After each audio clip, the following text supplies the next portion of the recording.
Hallo liebe Häkelfreunde, dieses luftige Sommershirt habe ich als Raglan von oben in Runden gehäkelt und zwar ohne zu wenden. Deshalb ist es wichtig, dass ihr ein Baumwollgarn verwendet oder ein Garn, das sich gut in Form ziehen lässt. Acrylwolle ist hierfür nicht gut geeignet. Da ich außerdem mit einer fixen Maschenzahl begonnen habe, solltet ihr ein Garn verwenden, das pro 50 Gramm zwischen 125 und 130 Metern Lauflänge hat und die im Video angegebenen Nadelstärken verwenden. Das Shirt kann beliebig lang gehäkelt werden. Angaben zum verwendeten Material sowie Richtwerte zum Verbrauch für eure Größe findet ihr auf der Materialseite nach den Intros. Die Angaben für die Größen 36 bis 50 erscheinen immer dann im Video, wenn sie benötigt werden. Und jetzt wünsche ich euch viel Freude beim Nacharbeiten.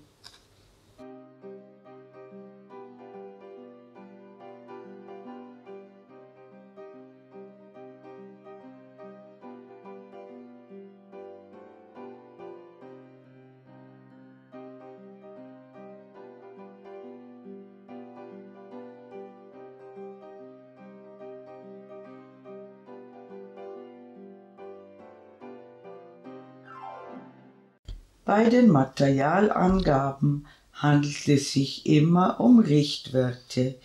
Die Verwendung anderer Wolle oder anderer Nadelstärke kann den Materialverbrauch beeinflussen. Deshalb solltet ihr immer genügend Material kaufen bzw. die Nachkaufmöglichkeit sicherstellen. Ich habe dieses Shirt von oben nach unten in Runden ohne Wenden gehäkelt. Dadurch entsteht eine leichte Neigung der Maschen, welche aber aufgrund des Lochmusters durch in Form ziehen sehr gut ausgeglichen werden kann, vor allem nach dem Waschen. Ich verwende für die Anschlagskette eine Häkelnadel 3,5 mm und danach steige ich auf eine Häkelnadel 4 mm um. Ich mache dieses Projekt mit einer fixen Maschenzahl. Ihr solltet daher ähnliches Material verwenden wie ich. Ich zeige euch zunächst ein paar Maschen im elastischen Anschlag.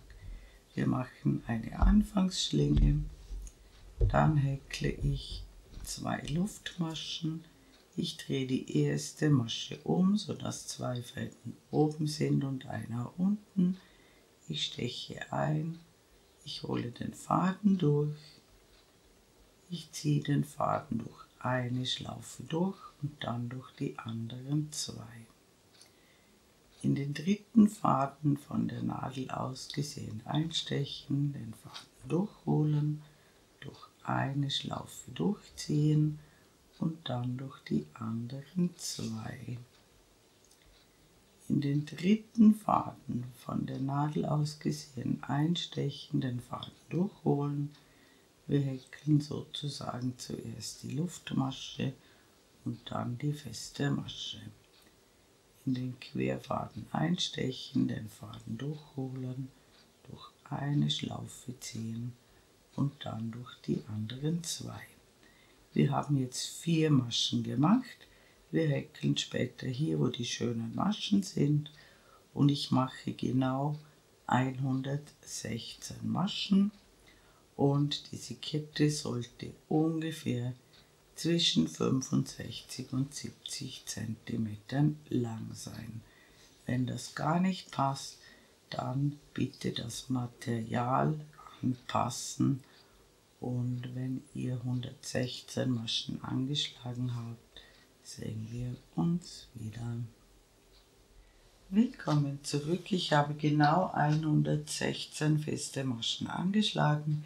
Bei mir sind das ungefähr 67 cm. Ganz wichtig ist, dass die Kette locker über den Kopf passt und sie darf auch etwas zu groß sein. Wir können den Ausschnitt später verkleinern, größer machen können wir ihn natürlich nicht. Und falls das überhaupt nicht passt, dann bitte das Material entsprechend anpassen. Und jetzt achten wir darauf, dass die Kette nicht verdreht ist und geben sie oben zusammen, sodass die schönen Maschen oben sind. Und wir schließen in den Kopf der ersten festen Masche zur Runde. Und ich steige jetzt auf eine Häkelnadel 4 mm um. Ich häkle das Ersatzstäbchen bei diesem Projekt so: ich häkle zuerst eine Luftmasche, dann in die erste feste Masche, wo die Luftmasche herauskommt, eine feste Masche, noch eine Luftmasche und noch eine feste Masche ins linke Maschenglied der unteren festen Masche. Und dann häkle ich in dieselbe Masche, wo das Ersatzstäbchen herauskommt, noch ein Stäbchen. Das ist eine halbe Ecke, die zweite Hälfte kommt am Ende der Runde hinzu. Damit haben wir die erste Ecke markiert und ich werde jetzt für mich zunächst die anderen 3 Ecken mit Maschenmarkierern versehen und dann zeige ich euch, in welche Maschen ihr die Maschenmarkierer geben müsst. Und da sehen wir uns gleich wieder. Willkommen zurück. Ich habe meine Ecken markiert und zwar auf folgende Weise. Die erste Masche ist besetzt. Hier haben wir ja schon die halbe Ecke gehäkelt. Dann habe ich hier 38 Maschen freigelassen und in die 39. Masche einen Maschenmarkierer gegeben. Ab dem Maschenmarkierer 18 Maschen freilassen und in die 19. Masche einen Maschenmarkierer geben und wieder ab dem Maschenmarkierer 38 Maschen zählen und in die 39. Masche einen Maschenmarkierer geben und hier bleiben bis zur Ecke wieder 18 Maschen frei. Das bedeutet, wir haben hier und hier 38 Maschen und hier haben wir 18 Maschen plus die 4 Ecken. Und jetzt häkeln wir Stäbchen bis zum Maschenmarkierer. Und es ergeben sich, wie gesagt, 38 Stäbchen. Diese ersten 2 dürft ihr dabei nicht mitzählen. Und wenn ihr beim Maschenmarkierer angekommen seid, sehen wir uns wieder. Willkommen zurück. Ich habe 38 Stäbchen gehäkelt. Wenn ihr die Ecke mitzählt, sind es 40 Stäbchen. Ich entferne den Maschenmarkierer und in die Masche, wo der Maschenmarkierer drin war, häkle ich 2 Stäbchen, 2 Luftmaschen und noch einmal 2 Stäbchen in dieselbe Masche. Und dann häkeln wir 18 Stäbchen bis zum nächsten Maschenmarkierer. Und dort sehen wir uns wieder. Willkommen zurück. Ich habe 18 Stäbchen gehäkelt ohne die Eckstäbchen. Ich entferne wieder den Maschenmarkierer und in die Ecke häkle ich 2 Stäbchen, 2 Luftmaschen und noch einmal 2 Stäbchen in dieselbe Masche. Und dann häkeln wir wieder 38 Stäbchen bis zum Maschenmarkierer und dort sehen wir uns wieder.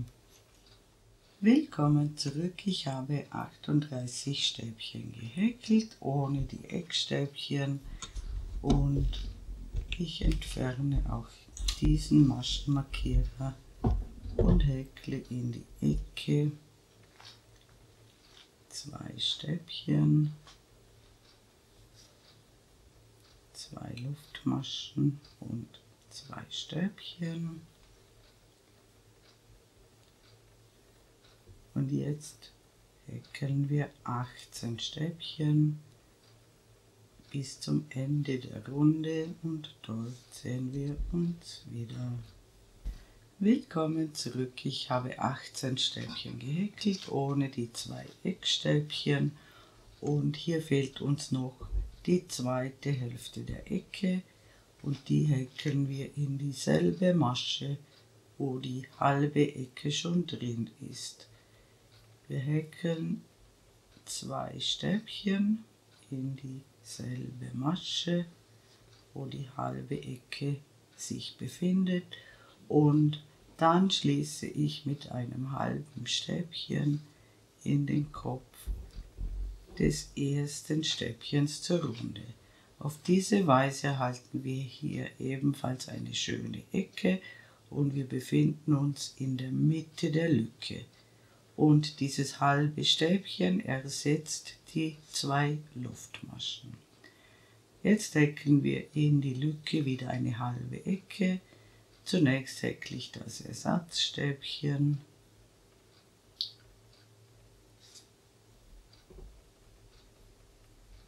und dann noch ein Stäbchen in die Lücke. Das ist wieder die halbe Ecke. Und jetzt häkeln wir abwechselnd 2 Stäbchen, 2 Luftmaschen, 2 Maschen überspringen, 2 Stäbchen, 2 Luftmaschen, 2 Maschen überspringen, und das machen wir bis zur nächsten Ecke. Und dort sehen wir uns wieder. Willkommen zurück. Wir landen direkt vor der Ecke mit 2 Stäbchen, genauso wie hier. Wir beginnen mit 2 Stäbchen und enden mit 2 Stäbchen vor der Ecke. In die Ecke häkeln wir immer 2 Stäbchen, 2 Luftmaschen und noch einmal 2 Stäbchen und dann sofort mit 2 Stäbchen beginnen. Und dann wieder 2 Luftmaschen, 2 Maschen auslassen, 2 Stäbchen häkeln, 2 Luftmaschen, 2 auslassen, 2 Stäbchen häkeln bis zur nächsten Ecke, und dort sehen wir uns wieder. Willkommen zurück. Auch hier landen wir vor der Ecke mit 2 Stäbchen, dann häkeln wir in die Lücke 2 Stäbchen, 2 Luftmaschen und noch einmal 2 Stäbchen und starten sofort wieder mit 2 Stäbchen nach der Lücke, und dann häkeln wir wieder diese Bogen bis zur nächsten Ecke, und dort sehen wir uns wieder. Willkommen zurück. Ich bin wieder bei der Ecke angekommen. Hier sind die letzten 2 Stäbchen. In die Ecke häkeln wir immer 2 Stäbchen, 2 Luftmaschen und 2 Stäbchen. Und wir starten wieder mit 2 Stäbchen nach der Lücke. Und dann häkeln wir im Muster weiter bis zum Ende der Runde. Und dort sehen wir uns wieder.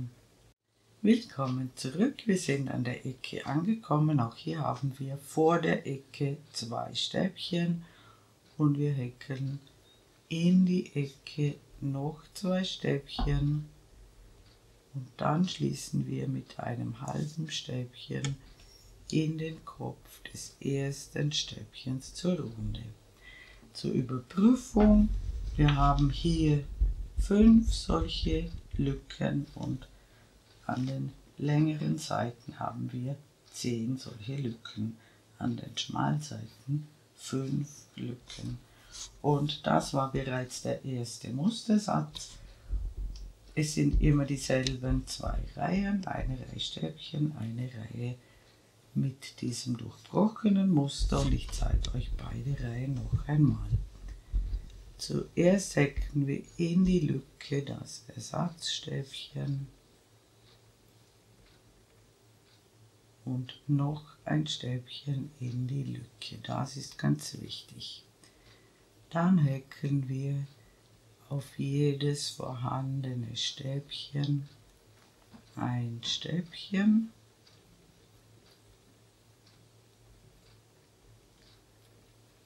und in jede Lücke häkeln wir 2 Stäbchen.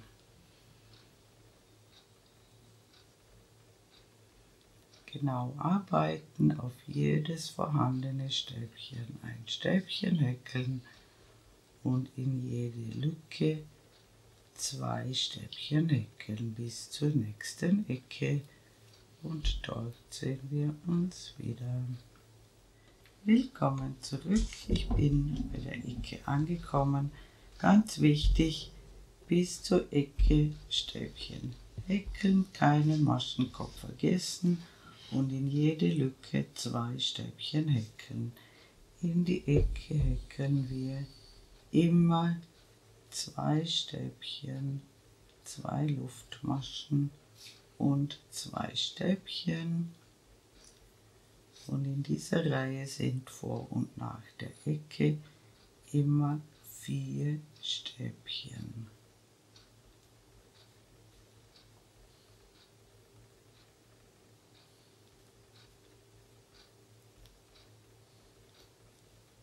Und dann wieder in jede Lücke 2 Stäbchen und auf jedes Stäbchen ein Stäbchen.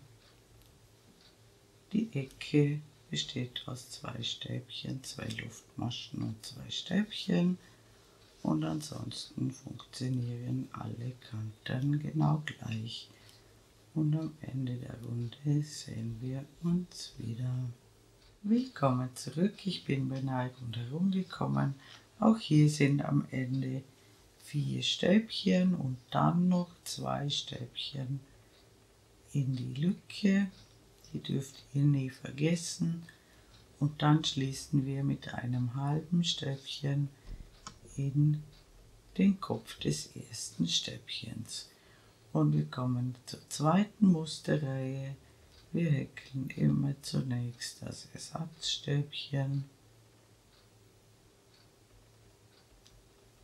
und noch ein Stäbchen in die Lücke. Und wir können sofort wieder mit dem Muster beginnen. Das geht sich immer wieder aus. Und in der durchbrochenen Reihe starten wir mit 2 Stäbchen nach der Lücke und dann häkeln wir das Muster. 2 Luftmaschen, 2 Maschen auslassen, 2 Stäbchen.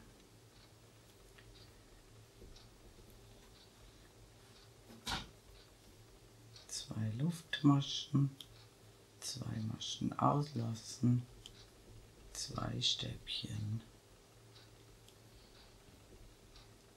2 Luftmaschen, 2 Maschen auslassen, 2 Stäbchen. Und ihr könnt das kontrollieren. Die Lücken liegen genau übereinander und hier diese Stäbchen liegen ebenfalls genau übereinander. Und wir häkeln bis zur Ecke und dort sehen wir uns wieder. Willkommen zurück, ich bin an der Ecke angekommen. Es ergeben sich 2 solche Bogen mehr als in der vorherigen durchbrochenen Reihe. Wir landen immer mit 2 Stäbchen vor der Lücke, dann häkeln wir 2 Stäbchen in die Lücke, 2 Luftmaschen, 2 Stäbchen in die Lücke und 2 Stäbchen nach der Lücke. Und dann die 2 Luftmaschen, 2 Maschen auslassen, 2 Stäbchen häkeln und wir häkeln alle Kanten und Ecken genau gleich und am Ende der Runde sehen wir uns wieder. Willkommen zurück, auch hier landen wir mit 2 Stäbchen vor der Ecke. Wir häkeln die zweite Hälfte der Ecke und wir schließen mit dem halben Stäbchen zur Runde. Das Ganze sieht jetzt so aus. Es sind immer dieselben 2 Reihen, eine Reihe Stäbchen, eine Reihe durchbrochen. In der Stäbchenreihe kommen an den Ecken immer 6 Stäbchen sozusagen zusammen und in der durchbrochenen Reihe 4 Stäbchen. Und diese 2 Reihen werden nun so lange wiederholt, bis die Tunika eine bestimmte Breite erreicht hat, und zwar beim längeren Teil gemessen. Die Maße schreibe ich euch oben in die Ecke und wenn ihr das Maß für eure Größe erreicht habt, sehen wir uns wieder. Willkommen zurück, meine Passe hat für die Größe 4042 die benötigte Größe erreicht. Ich habe hier ungefähr eine Breite von 58 cm. Das ist oversized und als Richtwert, ich habe hier gerade gemessen, circa 18 bis 19 cm. Das ist nur ein Richtwert, der kann euch als Orientierung dienen. Wichtig ist, dass ihr die Breite erreicht habt und ich habe mit einer durchbrochenen Reihe geendet. Und ihr könnt das so zusammenklappen und so wird es später getragen. Und die Ärmel sollten auf jeden Fall weit genug sein. Wenn ihr wollt, könnt ihr eine Anprobe machen und schauen, ob alles groß genug ist. Und dann können wir die Ärmel abteilen. Ich beginne wie immer mit dem Ersatzstäbchen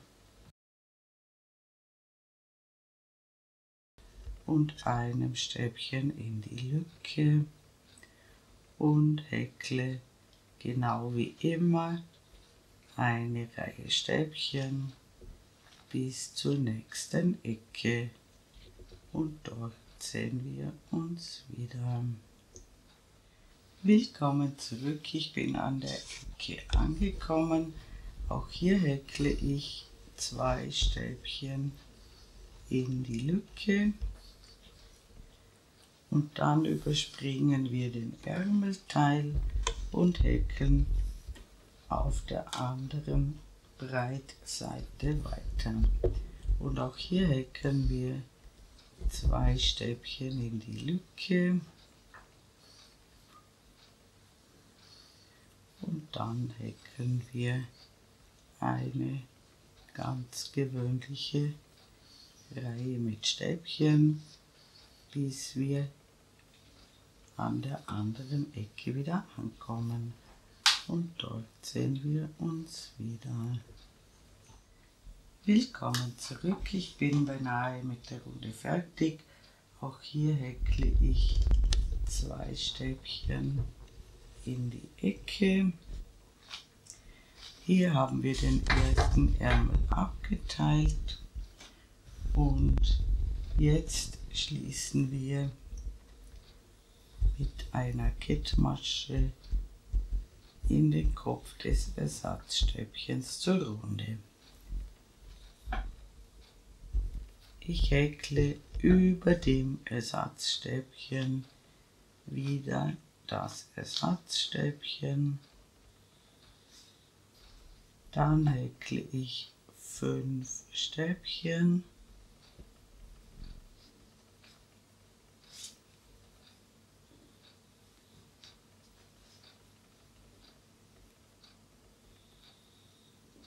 Sodass wir hier inklusive Ersatzstäbchen 6 Stäbchen haben. Und dann häkle ich wieder das durchbrochene Muster. 2 Luftmaschen, 2 Maschen auslassen, 2 Stäbchen häkeln, 2 Luftmaschen,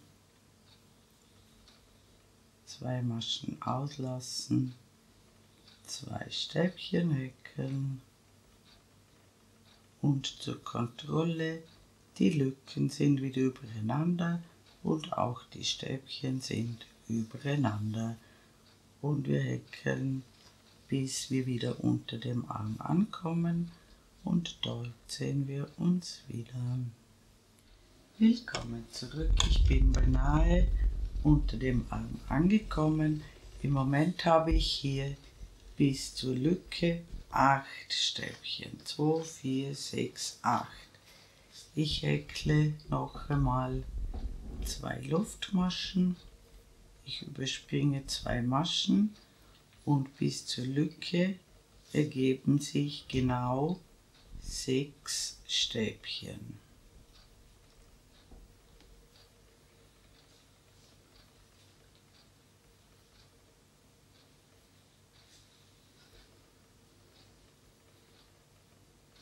Und auf der anderen Seite häkeln wir ebenfalls 6 Stäbchen.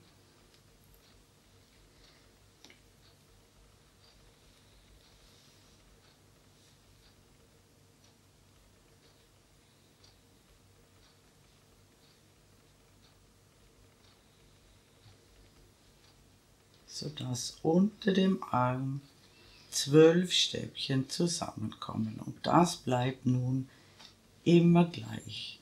In jeder durchbrochenen Runde haben wir unter dem Arm 12 Stäbchen, 6 auf einer Seite und 6 auf der anderen Seite. Und dann können wir wieder mit dem durchbrochenen Muster beginnen. Und beim durchbrochenen Teil könnt ihr das kontrollieren. Es müssen immer die Lücken genau übereinander sein und die Stäbchen ebenfalls. Und wir häkeln die Runde beinahe zu Ende und dann sehen wir uns wieder. Willkommen zurück, ich bin beinahe mit der Runde fertig. Auch hier habe ich im Moment noch 8 Stäbchen. Wir häkeln 2 Luftmaschen, wir überspringen 2 Stäbchen und es ergeben sich genau 6 Stäbchen bis zum Ende der Runde.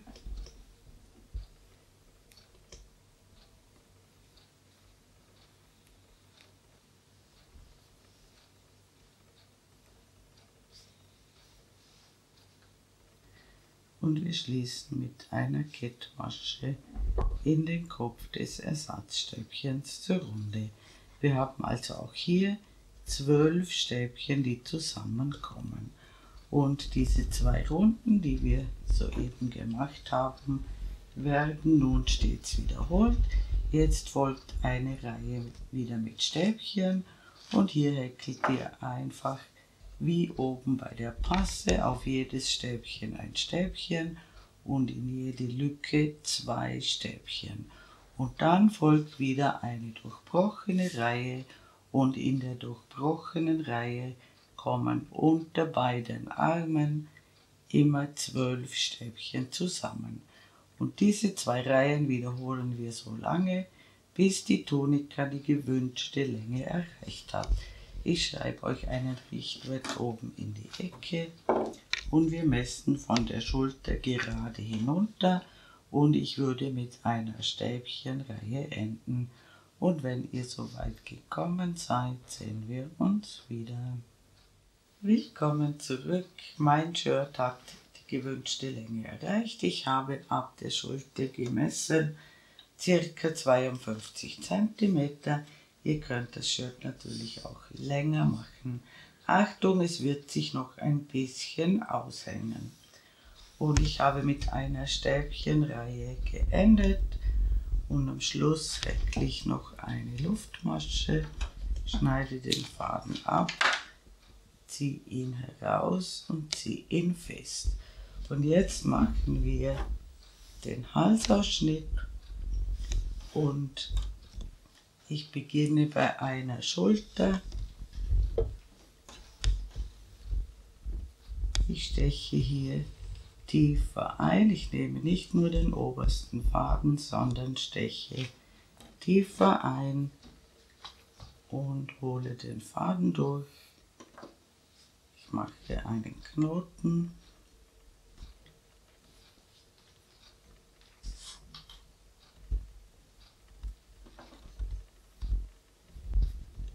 Ich steche in dieselbe Masche ein, wo der Knoten drin ist, hole den Faden durch und häkle eine Luftmasche und in dieselbe Masche eine feste Masche. Und dann häkle ich in jede sich anbietende Einstichstelle eine feste Masche bis zur Ecke.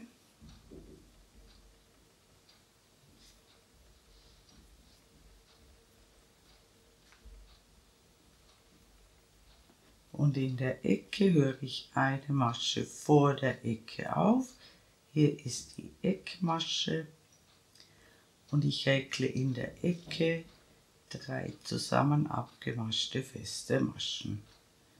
Wir stechen ein, holen den Faden durch, wir stechen in die Eckmasche ein, holen den Faden durch und in die Masche nach der Ecke. Wir haben 4 Fäden auf der Nadel, die maschen wir gemeinsam ab. Und das mache ich bei allen 4 Ecken so. Und wenn ihr rundherum gekommen seid, sehen wir uns wieder. Willkommen zurück, ich bin rundherum gekommen. Ich habe in allen 4 Ecken 3 zusammen abgemaschte feste Maschen gehäkelt. Das bedeutet, der Ausschnitt ist kleiner geworden. Ich schließe mit einer Kettmasche in den Kopf der ersten Masche zur Runde. Sollte euer Ausschnitt noch zu groß sein, könnt ihr diese Reihe noch 1- bis 2-mal wiederholen, bis er euch passt. Und immer in den Ecken 3 zusammen abgemaschte feste Maschen häkeln. Die Eckmasche ist diese größere Masche. Und ich mache nur diese eine Runde, mir passt der Ausschnitt so. Ich häkle eine Luftmasche, schneide den Faden ab, ziehe ihn heraus und ziehe ihn fest. Und jetzt werde ich einen Ärmel vorbereiten und den zweiten Ärmel machen wir dann gemeinsam. Willkommen zurück, ich habe einen Ärmel vorbereitet. Ich habe den Ärmel an das Shirt dran gehäkelt, es sind 3/4 Ärmel und ich habe die Ärmel ganz gerade hinunter gehäkelt. Und wir beginnen auf der schönen Seite. Wir haben hier 4 Stäbchen bis zur ersten Lücke und ich steche in das erste Stäbchen ein. Ich hole den Faden durch und verknote den Faden.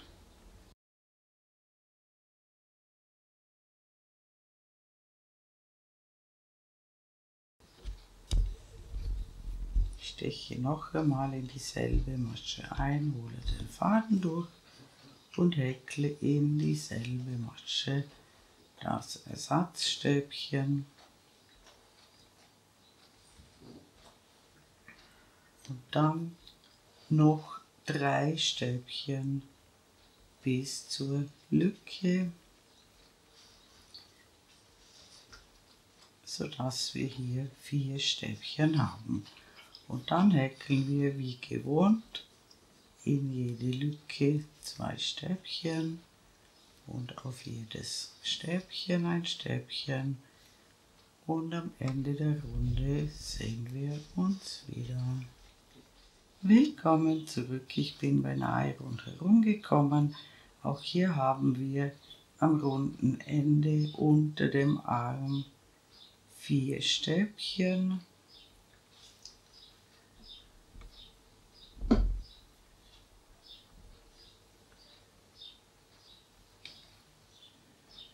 Und dann schließen wir in diese anfänglichen 4 Stäbchen mit einer Kettmasche zur Runde. Unter dem Arm entsteht eine kleine Lücke, die könnt ihr dann mit dem Anfangsfaden ein bisschen zunähen.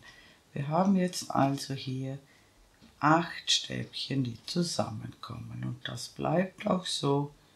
Wir häkeln wieder das Ersatzstäbchen und noch 3 Stäbchen.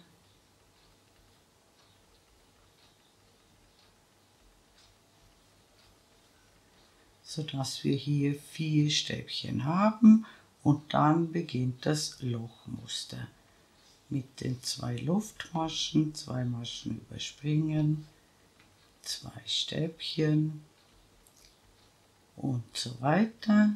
Und am Ende der Runde haben wir wieder 4 Stäbchen und dort sehen wir uns wieder.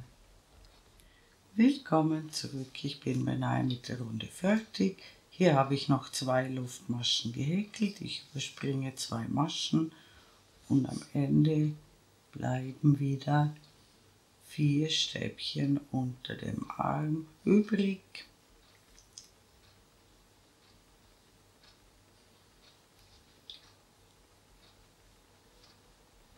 Und wir schließen zur Runde. Und immer hier unter dem Arm haben wir 8 Stäbchen. Und diese 2 Runden werden nun stets wiederholt, bis der Ärmel die gewünschte Länge erreicht hat. Ich schreibe euch einen Richtwert oben in die Ecke und wir enden mit einer Stäbchenreihe, und dann macht ihr den zweiten Ärmel genau gleich und dann ist unser tolles Shirt fertig. Liebe Handarbeitsfreunde, ich bedanke mich herzlich fürs Zuschauen. Ich hoffe, ihr habt viel Freude beim Nacharbeiten dieses wunderschönen Projekts, und mein nächstes Video ist schon in Arbeit. Ich würde mich sehr freuen, wenn ihr meinen Kanal abonnieren würdet. Falls ihr mir ein besonderes Dankeschön zukommen lassen wollt, könnt ihr das mit dem Super Thanks Button unter diesem Video tun. Viele meiner Vorführmodelle könnt ihr in meinem kleinen Shop erwerben. Den Link zum Shop findet ihr in der Infobox unter diesem Video. Eure Karin aus dem Ländle.